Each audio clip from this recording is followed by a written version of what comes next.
At this point, usually I chit chat with Chris, but Chris is sick. So if you're listening, tell Chris you hope he feels better and that you miss him, because I certainly do. But today I am joined by a special guest, one I am very excited to have join us. Luca, I'm going to let you introduce yourself because I will probably also butcher your last name. Hey, thanks for having me. Hi, Chris. I hope you will feel better soon. My name is Luca Guidi. I'm a Ruby developer from Rome, Italy. You may know me probably for my open source contributions, mainly Redis store in the past, and now Hanami, which is a full stack web framework for Ruby, of course. Awesome. So I just kind of want to jump in, and before we kind of get to Hanami and I guess even Ruby, I just wanted to know, how did you get started in programming? Oh, I'm a kind of a cliche programmer, if you want. I sparked my interest in computers and technology since I was a kid with the video games first. In the 80s. By the way, I'm wearing a Nintendo t-shirt right now. I know you cannot see that, but that is the kind of cliche I was talking about. And that was Nintendo first when I was a kid. And then I've got my first computer class after the elementary school. And since there, I started to program with, basic, the language. And then I grew up, and the passion for computers, for programming, is still burning as we speak right now. I went to the university, picked computer science, but then I dropped out because in the meantime, I started doing a full job, still with programming, and since then, never stopped. Awesome. We share a similar experience in the going to university and then getting a job and dropping out. Ironically, I didn't pass the exam of web development. Really? Yeah, that was. I was in the middle of my university career, and then was this professor that used to teach C, the language, and he was moved from C to web development. He was kind of frustrated by that, change in his career, and then started to basically do an exam where nobody passed. And at that time, I was already doing web development, and I said, okay, university is not for me. I'm done with this shit, and just drop out. So, all right. Yeah. I always struggled with math, and I don't think it's from like a lack of being able to do math. I think I was just really lazy and didn't apply myself. But I was in a data structures and algorithms class, and the other people in my class were in like linear algebra and all these like really advanced maths, and I was still in like college math, which in the US is like a prerequisite to get into any other math class. So maybe this isn't working. Yeah. Cool. So we kind of have your history of, getting into programming. I want to know when you got into Ruby and kind of what led your career into that. We are talking a lot of years ago. I was doing Java as a junior dev and for a few years, and I was classic enterprise environment where I used to work for. At the time, I was working as a consultant for a big consultancy firm for the Italian highway company. And it was a classic, enterprise environment where there was, those legacy Java projects, and from one day to another, hey, just maintain those projects, and they were not well written and without any framework. And Java to me was too intimidating, let's say, because I didn't grasp at the time OOP or interfaces, for instance. So I ended up for doing my job basically to get a result from something, casting 3 times a value, and all that headaches that come from not well written OOP in languages where there is a strong typing. So when I discovered Ruby, I said, "Oh, really? There are no data types, types enforced in this language? Oh, I want to learn more." And I since then I said, "Okay, I want to use Ruby as a main language," and that happened. We are talking about 2006. I remember I discovered Ruby through Rails and Rails through Scriptaculous, which used to be an old JavaScript framework. And there was this little banner in this Scriptaculous website. There was Rails 0.13, something like that. So it was a pre 1.0 era, and I discovered that by reading the DHH book that he wrote with Dave Thomas for Prague Prog, and then the Pickaxe Ruby book, and then that's my history with Ruby. Wow. So that the Rails book, is that the Agile Web Development with Rails book?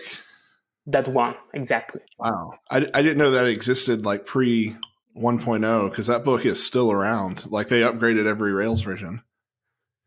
Oh, okay. So you're into Ruby. One thing I kind of want to ask here is, so you've written a lot of articles about kind of like architecture and software. You've also created an entire like web framework, which we'll also get into in a little bit. But you mentioned you made the shift from kind of like from Java into Ruby, and that was kind of early on in your career. What kind of led you to like learn about, for lack of a better term, software architecture and patterns? Was that all in Ruby, and what was that experience like? Yeah, mainly all the time. Since I switched to Ruby, I of course tend to improve myself as a programmer, because I recognize that I was still a junior developer. I want to learn more about computer programming, and then I started to get into the classic books like everything Martin Fowler wrote, and so on. So that was my kind of basics for foundations of my improvement, of my path to the seniority, if you wish. And then it was the realization on my day job that say, okay, this is not working properly. It's hard to maintain this piece of software. Let's see how can I apply the knowledge that I'm reading on the books to improve the software, and that worked most of the times. And then it was mainly with Ruby.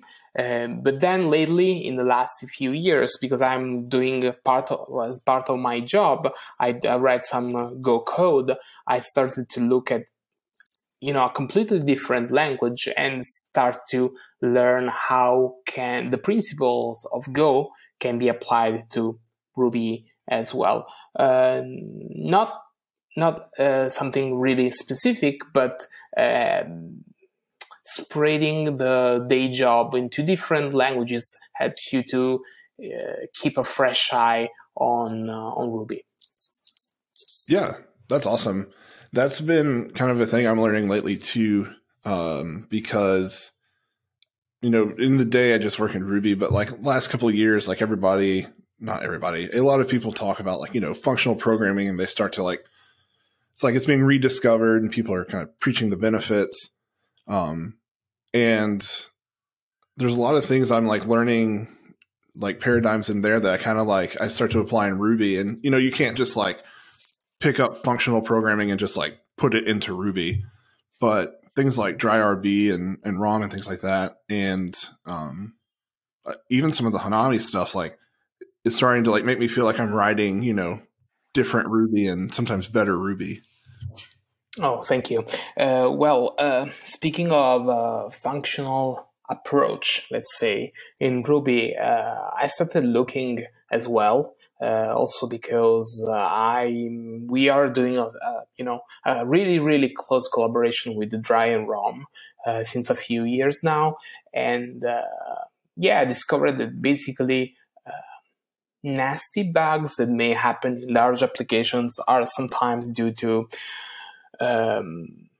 unnoticed mutation of objects.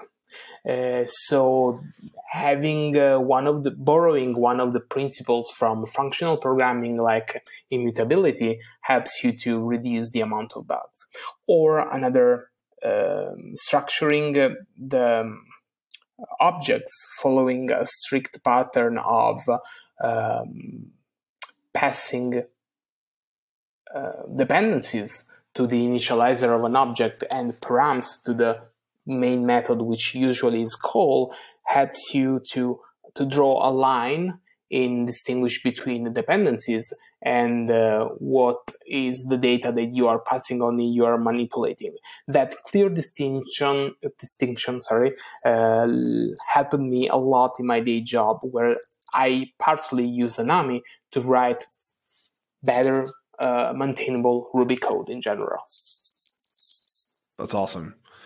Yeah, I can't remember if it's Tim Riley. I can't remember who it is exactly. Somebody has a talk on like functional programming in Ruby, or like applying those principles. And they talk about when you have like a Ruby class and you give the dependencies like initialization. So whether that's like the constructor or some kind of like container or like dependency injection, they talk about you have this object that's like reusable because if you're doing any kind of like action on it, you're sending all the params through in a method. And so this object is just like instantiated once and called over and over again with different arguments. And I think that's so fascinating. Yeah, we are, by the way, we are modeling Hanami around this principle. And I gave a talk as well last year, I guess, in Moscow, and explained why that is important, and to structure apps like that, and how we are going to follow those principles and apply to Hanami. I really recommend that, not because I gave the talk, but because I start the presentation with just explaining call, the functions in terms of procs or a method that responds to call, and I dive inside the details of side effects, immutability, and so on. But everything is Ruby. Everything is simple. It's I take baby steps to get through that, and I recommend that if you are interested into functional programming applied to Ruby. Awesome. Yeah, that's really exciting to hear. So we've kind of talked about some things coming in Hanami. Before we dig more into that, I want to ask, what inspired you to write, I guess at the time, Lotus, now Hanami? What kind of led you to do that? Well, I recognize that Rails architecture had limits in terms of in terms of maintainability of large apps. I think Rails is a great framework for starting new projects, but you are left alone when this project is 1 year old or even older. So sometimes, okay, sorry, I had a problem with the computer. Sorry. I was saying you are left alone. The Rails doctrine, if you want, it's valid only for the bootstrap of the project, but you're a little bit alone. And I've seen the Rails way applied to large code bases, and they turn to be, if you are not a disciplined team, you end up with a huge mass of controllers that are long 1,000 lines of code and so on. So I said, okay, let's not just complain about this, but let's do something useful for the community. Just to, as an experiment to show that it's possible to do otherwise, to think about maintainability since day zero of your project without sacrificing productivity. So I started to say, okay, let's do this, experiment. And that turned into Lotus and then Hanami. That's awesome. One thing you said I really appreciate is you were like, let's do something that's not just complaining. let's turn this into code. And I think that's cool. So while we're there, so you start kind of experimenting. What are some of the kind of key things, at least starting off? I know you've learned a lot probably the last few years, but starting off, what are some of kind of the key things you said, this is how I want to be different from Rails? Okay, again, maintainability. That means, for instance, one trivial thing. What I think is it's important: the lack of proper views in Rails. That I've seen ERB files cluttered over and over. I said, okay, this is not the way to go. Let's give a kind of backend for a template and assign a view object that is a kind of context for rendering a template. That is one thing that was clear in my mind since day zero. And another thing was about the separation of vertical slices in your project. I worked on projects that had inside the same code base and same the Rails app, the user-facing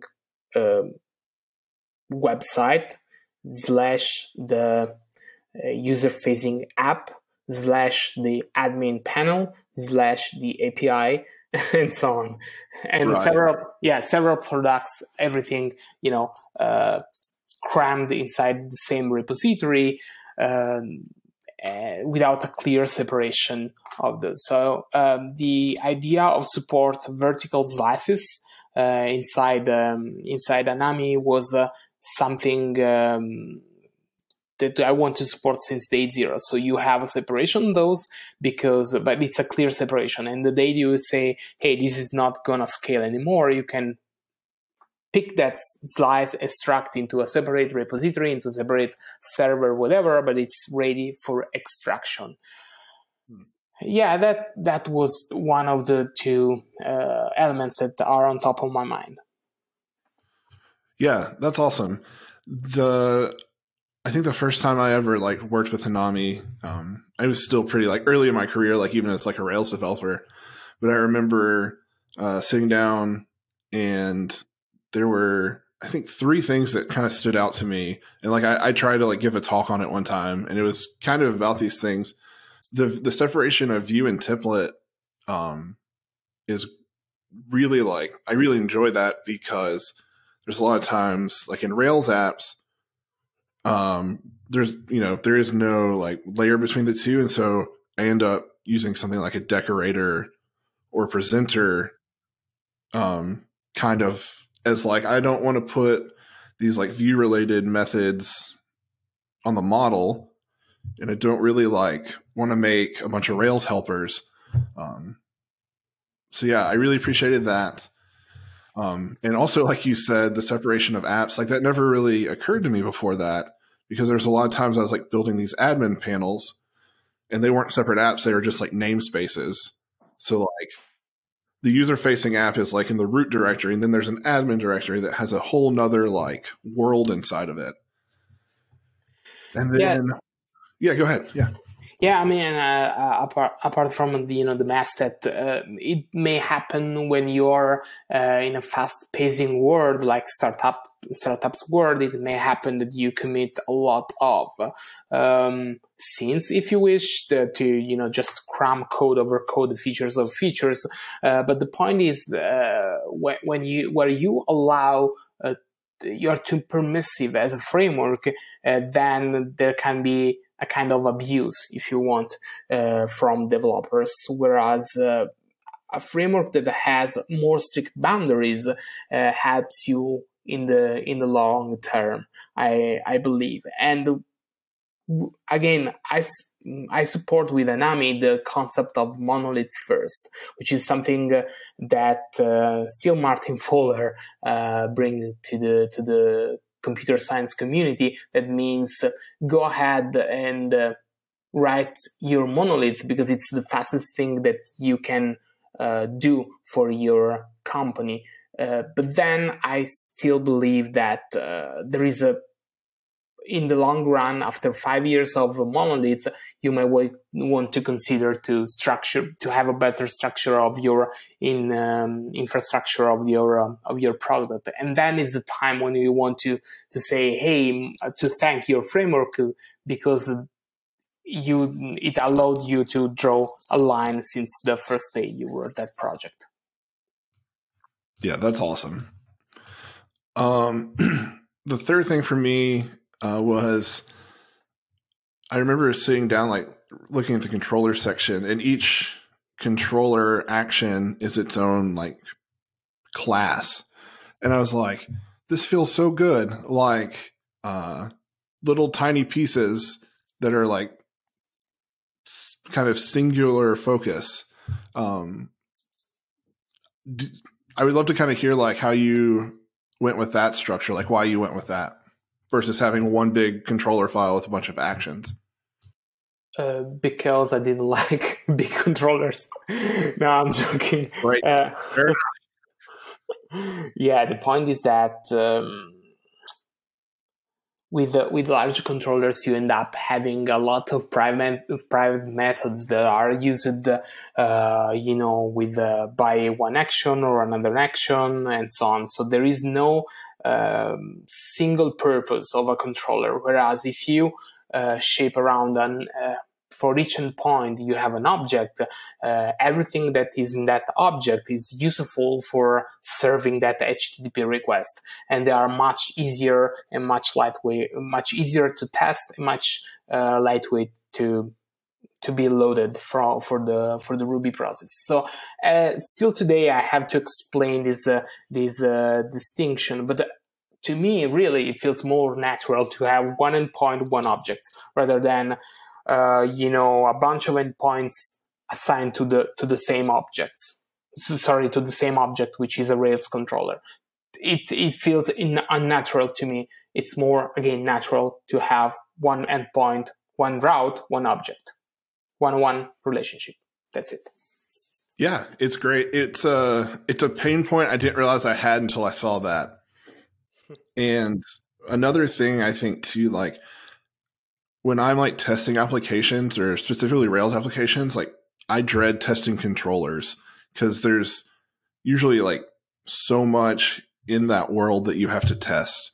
So yeah, it's cool. Yeah. Another point that this is a kind of answer to the other question before, the difference between Rails and Hanami. That was another pain point for me, testing controllers or actions, whatever you want to call them. Here I want to say I don't want to expose I want to expose objects to the end developers so they can pick those objects and do whatever they want to do. And in this case, you instantiate an action and you unit test it without simulating HTTP request. That makes your life much, much easier because you pass a hash that simulates your params that you get from the actual real request, and you invoke call, and that's it. I want to make the life easier to developer, again, exposing objects as a main API of the framework. It's so refreshing. So real quick, we mentioned Lotus. I think if anybody's listening not familiar, do you want to explain kind of the name change from Lotus to Hanami real quick? Yeah, that happened 3 years ago. I called it Lotus because I liked the name. I have a tattoo with a lotus flower in it. It's long tattoo on my left arm, and I said, okay, I know about Lotus. It has been well famous piece of software, but that is for office automation. This is a web framework. People can tell the difference. And then I've got an issue over GitHub issue tracker of an employee of IBM and say, hey, I've got confused when I saw your name, this framework, because I don't know if you know, but IBM has a web framework around Lotus, their Office thing, and this may generate confusion for people. So, to be honest, I never considered that a potential name clash, but then I've been in touch with a lawyer. She's specialized in the copyright, computer, open source cases and so on. And she advised to change the name because at that time it was very unlikely that IBM can sue me. But she said it's, your copyright works like this. The trademark is registered per industry. So they are in the right position. They registered the Lotus term as in computer, in software long time ago, and you cannot eventually register that copyright. That was the first point. The second point, if you become famous, she said, you always need to explain that it's Lotus not from IBM, but it's the Ruby framework. So it's like, founding a techno project, a techno music project, and call it the Queen. So you have always to explain that you are the Queen techno project and not the Queen the rock band. Just to give you a music analogy. So I said, okay, let's change the name. And luckily on my tattoo, I also have a cherry blossom. And I decided to call it Hanami, which is a Japanese word that is a holiday that happens in the beginning of April, and where people, families, friends, and relatives go together on the outdoor to have to spend time looking the cherry blossom cherry trees to blossom, and this name is a kind of a bridge between the Western Ruby community and the Japanese one, because we don't talk too much each other, so it's a kind of bridge of homage to maths and the fact that Ruby was born in Japan, and we tend to forget about that. That's awesome. I actually didn't even know all that. That's really cool. So we're at Hanami now, and the next question is, how's the reception from the Ruby community to another web framework in Ruby? Well, it's again, it's hard to explain those kind of points because people find Rails so convenient, and don't forget that Rails is a framework that is emulated also in other languages. They still today they try to build the Rails in another language. So it's hard to communicate the value of Hanami over time. We have a decent community. I hope that this community can get bigger over time. And for people, I received over the time this question: if I want to, air quotes, kill Rails. It's not my goal, but it's just to give the community, to single developers, companies, two options. One can be Rails and one can be Hanami. the reception, I mean, the adoption, of course, they are not even comparable, but, from time to time, we are getting bigger. Yeah, that's great. That's a kind of thing too I've been thinking about a lot recently is, like both can coexist. It would actually be, to me, it would be kind of a bummer if like Rails was the only way. Like we have no room in the Ruby community for anything else. So, yeah. Yeah, that kind of monopoly, being just with a one option is not healthy for communities, for democracies, and so on. So it's good to have other ways to build web apps in this case. So now we're kind of at this point where I want to ask, so you're on the verge of releasing Hanami 2.0, right? Yeah, the alpha version will be out later this month with a narrow set of features that we have right now in 1.3.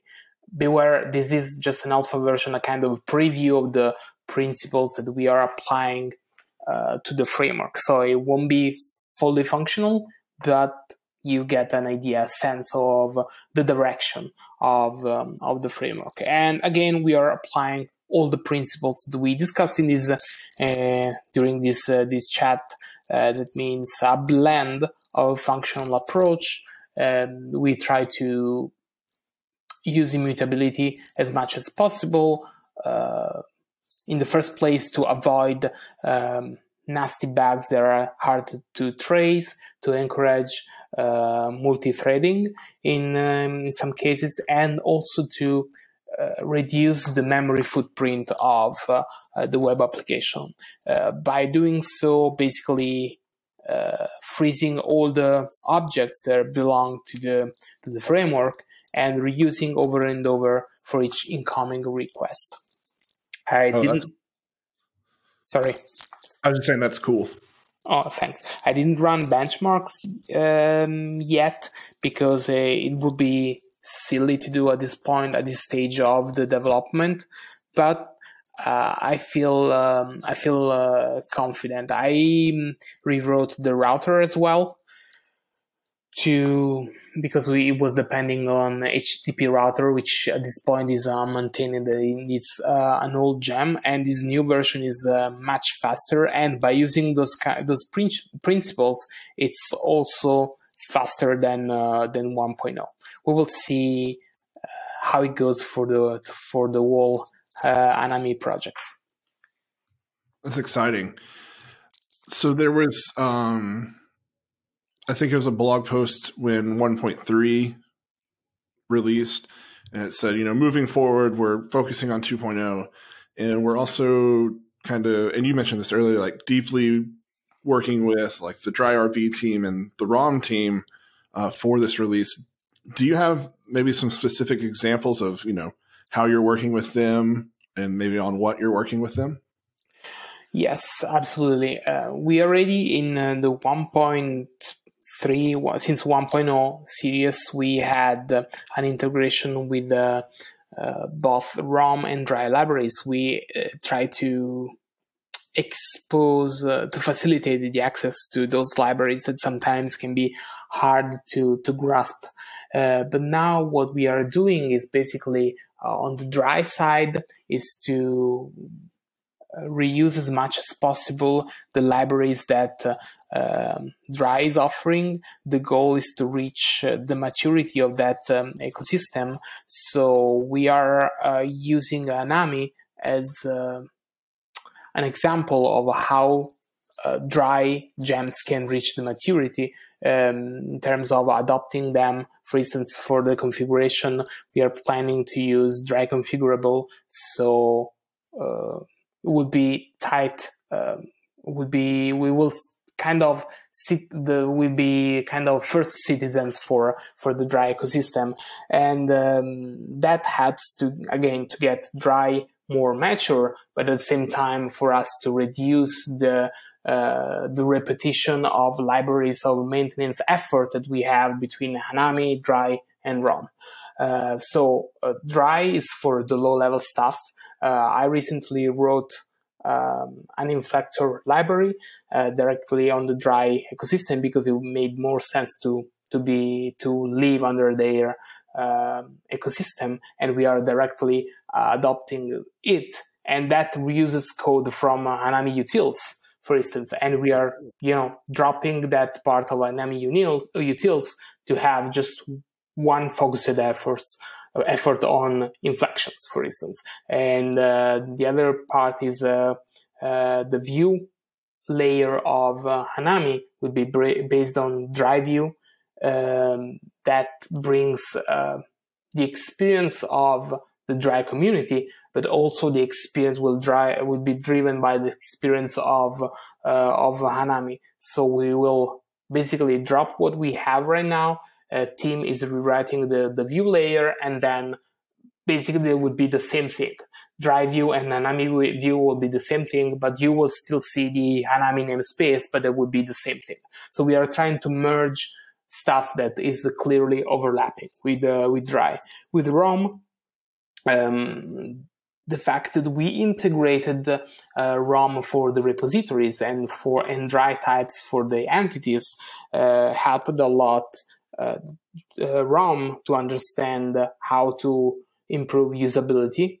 And the plans for ROM 5 are to try to port features from Hanami repository, from Hanami model directly into ROM to facilitate the newcomers to use ROM directly. So they would be close given the experience that we matured in those years of Hanami.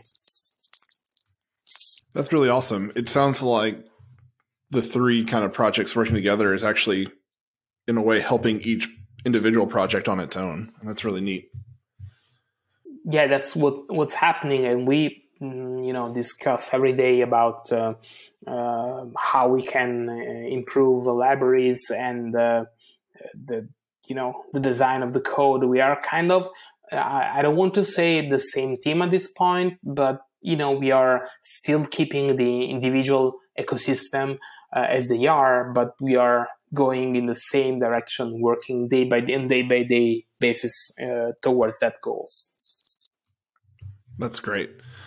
I only have a couple more questions for you, and hopefully they're a little more brief.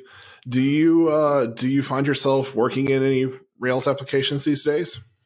Yeah, work is my day job. I work for the NS Simple. We have the flagship product is a Rails app. Inside that, there is a Hanami mounted in it, which powers the API.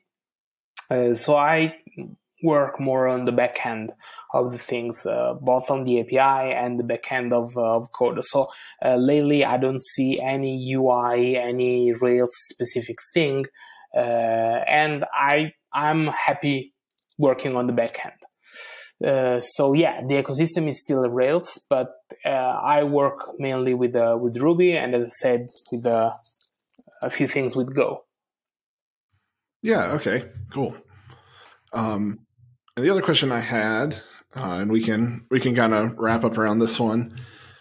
So you're working at Go Summit Work. You have what I assume to be some experience in other languages outside Ruby. What kind of keeps you, in 2019 still using Ruby? Oh, I love it. That's the main reason. I still feel comfortable, and to be honest, if I have to look back at how Ruby was when I started using it, it's